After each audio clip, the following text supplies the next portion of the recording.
നമസ്കാരം. ഇന്ന് ഓന്ത് എന്ന ജീവിയുടെ ചില പ്രത്യേകതകളാണ് നിങ്ങളുമായി പരിചയപ്പെടുത്തുന്നത്. ഓന്തിന് നിറം മാറാനുള്ള കഴിവുണ്ട്. അതെന്തുകൊണ്ടാണ്? പല്ലിവർഗത്തിൽപ്പെട്ട ഒരു ജീവിയാണ് ഓന്ത്. ചർമ്മത്തിൻ്റെ നിറം മാറ്റാനുള്ള ഓന്തിൻ്റെ കഴിവ് അതിനെ മറ്റ് ജീവികളിൽ നിന്ന് ശ്രദ്ധേയമാക്കുന്നു. ജീവികളുടെ ചർമ്മം വർണ്ണകങ്ങളടങ്ങിയ സെല്ലുകളാൽ നിർമ്മിക്കപ്പെട്ടിരിക്കുന്നു. ഈ വർണ്ണകങ്ങളാണ് ചർമ്മത്തിന് നിറം പകരുന്നത്. നിറം മാറ്റത്തിൻ്റെ കാര്യത്തിൽ കമലിയോണിനെ വെല്ലുവാൻ കഴിവുള്ളവ കശേരുകളുടെ കൂട്ടത്തിൽ ഇല്ല. ഇവ ആഫ്രിക്കയിലെ മെഡാസ്കറിൽ മാത്രമേ കാണൂ. അതിനാലാണ് നമുക്ക് വലിയ പരിചയമില്ലാത്തത്.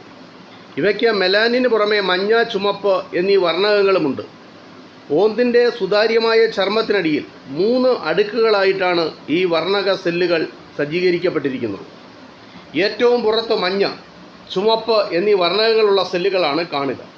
അതിനു താഴെ നീലപ്രകാശവും ധവളപ്രകാശവും പ്രതിഫലിപ്പിക്കാൻ കഴിവുള്ള ചില ക്രിസ്റ്റലുകൾ അടങ്ങിയ സെല്ലുകളുടെ ഒരടുക്കാണ്.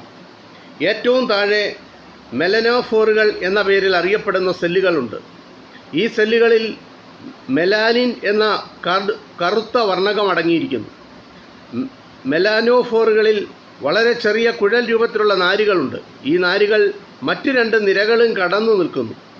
നാഡികൾ ഉത്തേജിതമാകുമ്പോൾ ഈ ചെറുകുഴലുകൾ വഴി മെലാനിൻ തിരകൾ മുകളിലേക്ക് വരും. ഈ സെല്ലുകളാണ് നിറത്തിൻ്റെ കടുപ്പം നിയന്ത്രിക്കുന്നത്. ഓന്തിൻ്റെ വിശ്രമ അവസരങ്ങളിൽ മെലാനിൻ തിരകൾ ചർമ്മത്തിൻ്റെ അടിത്തട്ടിലുള്ള സെല്ലുകളിൽ കേന്ദ്രീകരിക്കുന്നു. ആ സമയം മധ്യഭാഗത്തുള്ള സെല്ലുകളിൽ നിന്ന് ധവളപ്രകാശം പ്രതിഫലിക്കുന്നതിനാൽ ഓന്തിന് മഞ്ഞ നിറം അല്ലെങ്കിൽ ചുവപ്പ് നിറമായിരിക്കും. മെലാനോഫോറുകൾ ഉത്തേജിതമാകുമ്പോൾ മെലാനിൻ മധ്യഭാഗത്തുള്ള സെല്ലുകളിലെത്തും. അപ്പോൾ ധവളപ്രകാശം പ്രതിഫലിക്കപ്പെടുന്നില്ല.